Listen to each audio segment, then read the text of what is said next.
नमस्कार दोस्तों, नई और अद्भुत जानकारी के लिए चैनल सब्सक्राइब जरूर करें, शेयर करें और वीडियो लाइक करें।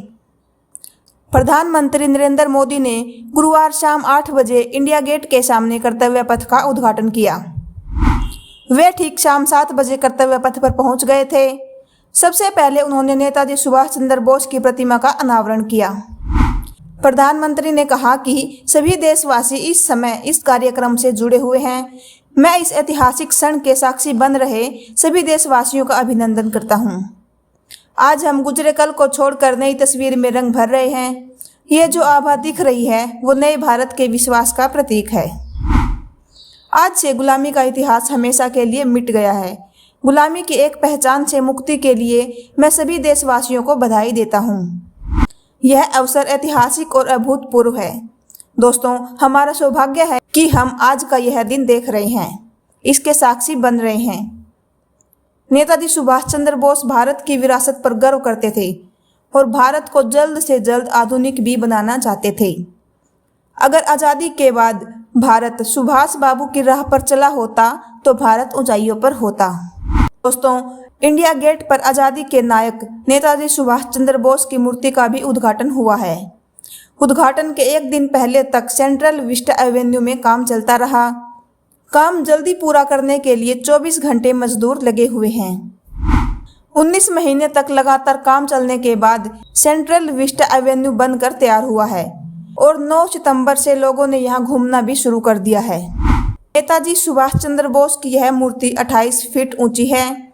इसको बनाने में 26,000 घंटे लगे हैं।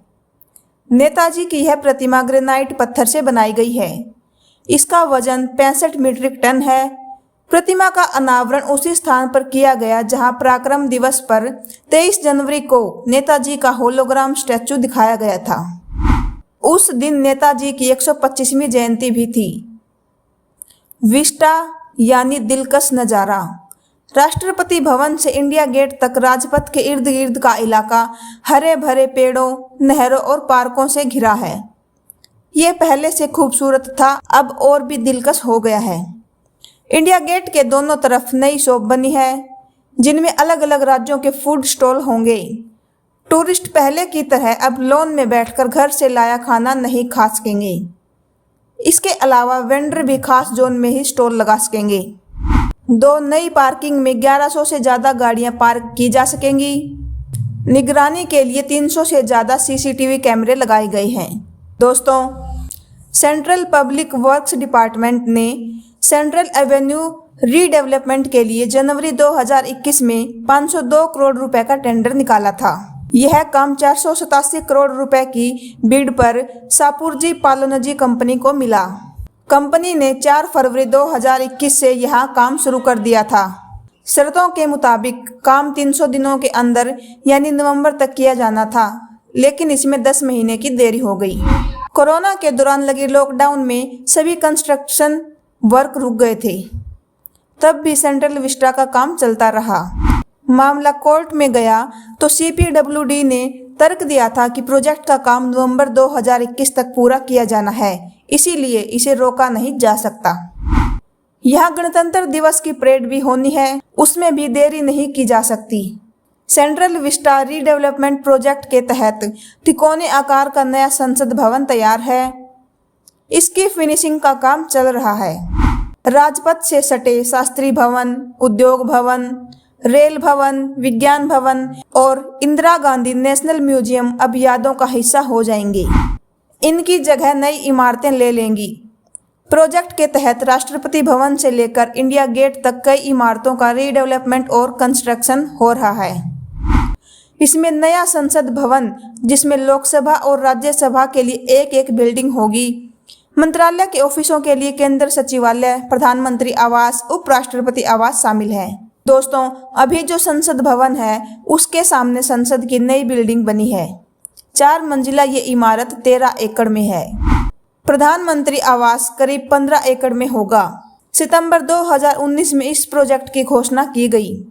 10 दिसंबर 2020 को प्रधानमंत्री नरेंद्र मोदी ने इसकी आधारशिला रखी थी। पूरे प्रोजेक्ट की लागत 20,000 करोड़ रुपए है। सेंट्रल विस्टा राजपथ के दोनों तरफ का इलाका है। इसके तहत राष्ट्रपति भवन, संसद, नॉर्थ ब्लॉक, साउथ ब्लॉक, उपराष्ट्रपति आवास आता है।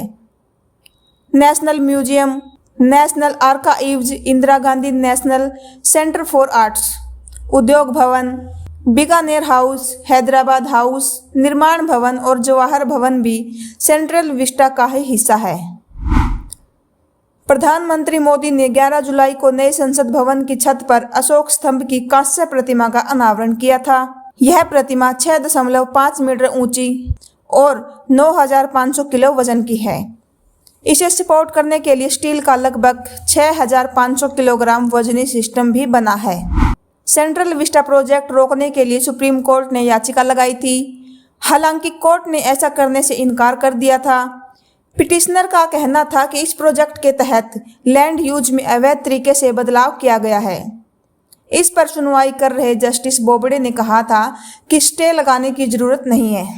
दोस्तों, सेंट्रल विस्टा यानी राष्ट्रपति भवन से इंडिया गेट तक फैला 3.2 किलोमीटर का एरिया। इसकी कहानी 111 साल पुरानी है। तब बंगाल में विरोध बढ़ने पर किंग जॉर्ज पंचम ने भारत की राजधानी कलकत्ता से दिल्ली शिफ्ट की थी। दिल्ली में सेंट्रल विस्टा बनाने का जिम्मा मशहूर आर्किटेक्ट एडविन लुटियंस और हर्बर्ट बेकर को मिला। 1931 में इसका उद्घाटन किया गया। आज़ादी के बाद इस पर दोबारा काम शुरू हुआ। इसके बाद 2020 में रीडेवलपमेंट प्रोजेक्ट की डिज़ाइन तैयार की गई। ये डिज़ाइन डॉक्टर बिमल पटेल ने एक सेमिनार में शेयर की थी। राजधानी दिल्ली में इंडिया गेट को राष्ट्रपति भवन से जोड़ती एक फेमस सड़क है, जो रिपब्लिक डे परेड से लेकर लोगों के पिकनिक तक की गवाह बनती रही है। जनवरी 2021 में इस सड़क और आसपास के एरिया का सेंट्रल विस्ट प्रोजेक्ट के तहत रीडेवलपमेंट शुरू हुआ। 19 महीने के बाद ये इलाका अपने नए रूप में तैयार है। नए कर्तव्य पथ पर अब न आपको वो लाल बजरी का फुटपाथ दिखेगा और न ही इधर उधर घूमती आइसक्रीम कार्ट। दोस्तों, चैनल सब्सक्राइब जरूर करें। देखते रहे मोटिव न्यूज। जय हिंद, जय भारत।